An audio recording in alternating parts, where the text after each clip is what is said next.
पटना के एक public programme का वीडियो जो शायद रूटीन सर्टिफिकेट डिस्ट्रीब्यूशन के लिए था, आज इंडिया के कॉन्स्टिट्यूशनल कंसाइंस पर एक अनकंफर्टेबल सवाल बनकर खड़ा हो गया है। 15 दिसंबर 2025 को बिहार के चीफ मिनिस्टर नीतीश कुमार का एक एक्ट, एक विमेन डॉक्टर का हिजाब जबरदस्ती नीचे खींचना सिर्फ एक पॉलिटिकल कंट्रोवर्सी नहीं रहा, बल्कि इसने लीगल चैलेंजेस से लेकर पॉलिटिकल क्रिटिसिज्म्स को भी स्पॉटलाइट में ला दिया। कोई मिनिस्टर अगर किसी विमेन के साथ ऐसा करता है तो उसे कैसे सजा मिलनी चाहिए, जैसे बाकी कॉमन सिटीजन्स को मिलती है, या फिर उससे भी ज्यादा एग्रेसिव और सीरियस। दर्शकों, यहाँ बात वुमेन की डिग्निटी के साथ साथ एक चीफ मिनिस्टर के इम्प्रॉपर बिहेवियर की है, जो मीडिया में भी कैप्चर की गई है।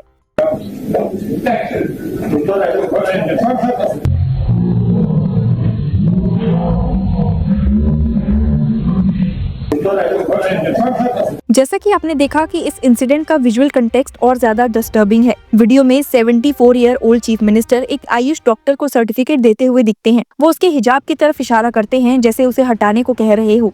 डॉक्टर अभी रिएक्ट भी नहीं कर पाती, उससे पहले नीतीश कुमार खुद हाथ बढ़ाकर हिजाब नीचे खींच देते हैं, जिससे उसका माउथ और चिन एक्सपोज हो जाता है। स्टेज पर मौजूद कुछ लोग हंस रहे होते हैं। डिप्यूटी चीफ मिनिस्टर सम्राट चौधरी को इंटरवीन करते हुए देखा जाता है जैसे सिचुएशन को कंट्रोल करने की कोशिश हो। इस फुटेज के बाहर आते ही 20 दिसंबर को सुप्रीम कोर्ट बार एसोसिएशन ने एक स्ट्रॉन्ग लेटर भी सर्कुलेट किया, और सिर्फ चीफ मिनिस्टर नीतीश कुमार को ही नहीं, बल्कि यूनियन मिनिस्टर गिरिराज सिंह और उत्तर प्रदेश मिनिस्टर संजय निषाद के कमेंट्स पर भी तीखा प्रहार किया, जहां उन्होंने कहा that women can go to hell. जी हाँ, आपने बिल्कुल सही सुना।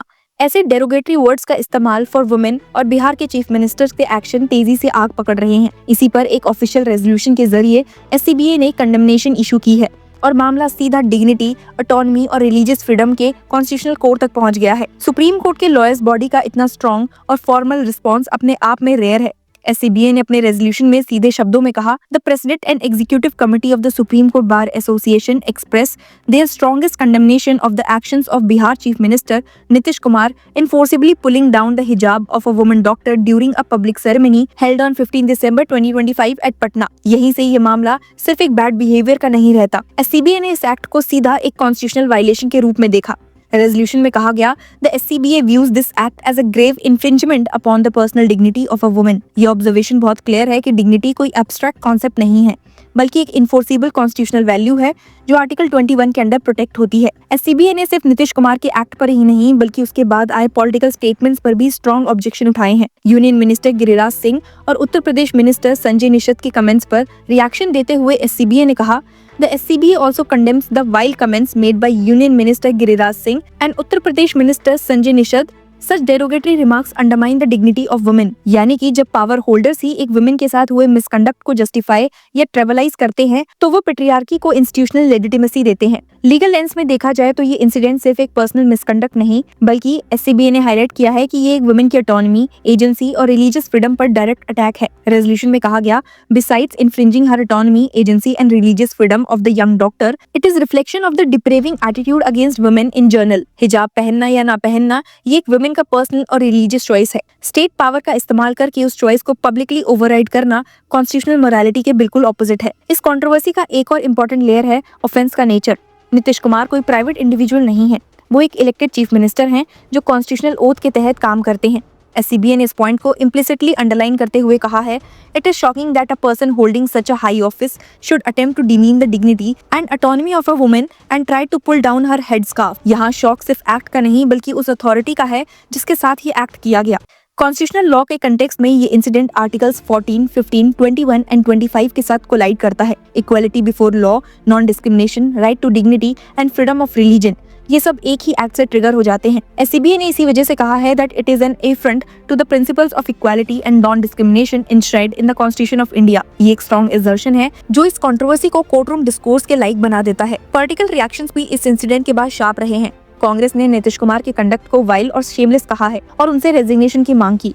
राष्ट्रीय जनता दल ने एक और ज्यादा अनकंफर्टेबल क्वेश्चन उठाया। एक्स पर पोस्ट करते हुए आरजेडी ने हिंदी में कहा, what has happened to Nitish ji? His mental state has now become quite unfortunate। ये कमेंट भी अपने आप में कंट्रोवर्सी बन गया, लेकिन इसने ये भी दिखाया कि ऑपोजिशन इस इंसिडेंट को एक आइसोलेटेड लैप्स नहीं मान रही। इस सब के बीच में एक आयरनी भी उभर कर आती है।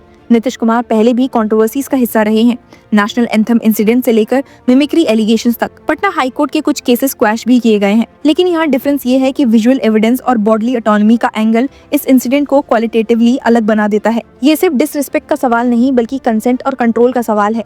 SCBA का रोल यहाँ सिंबॉलिक से ज्यादा सब्सटैंटिव है। The SCBA demands an unconditional apology from them. We reaffirm and commitment to the protection of individual rights and the rule of law. एक क्लियर मैसेज देता है कि कॉन्स्टिट्यूशनल वायलेशंस को पॉलिटिकल कन्वीनियंस के नाम पर ब्रश असाइड नहीं किया जा सकता। एक और लीगल कॉम्प्लेक्सिटी ये है कि ये एक्ट क्रिमिनल ऑफेंस बनता है या नहीं, ये अलग डिबेट है, लेकिन कॉन्स्टिट्यूशनल मिसकंडक्ट के स्टैंडर्ड पर ये एक्ट ऑलरेडी फेल होता है। कोर्ट ने बार बार कहा है कि स्टेट एक्टर्स के लिए स्टैंडर्ड ज्यादा हाई होते हैं क्योंकि उनका कंडक्ट एक मैसेज देता है। जब एक चीफ मिनिस्टर स्टेज पर हिजाब खींचते हैं और लोग हंस देते हैं तो वो सिर्फ एक वुमेन को नहीं, एक कम्युनिटी को और एक प्रिंसिपल को डिमीन करता है।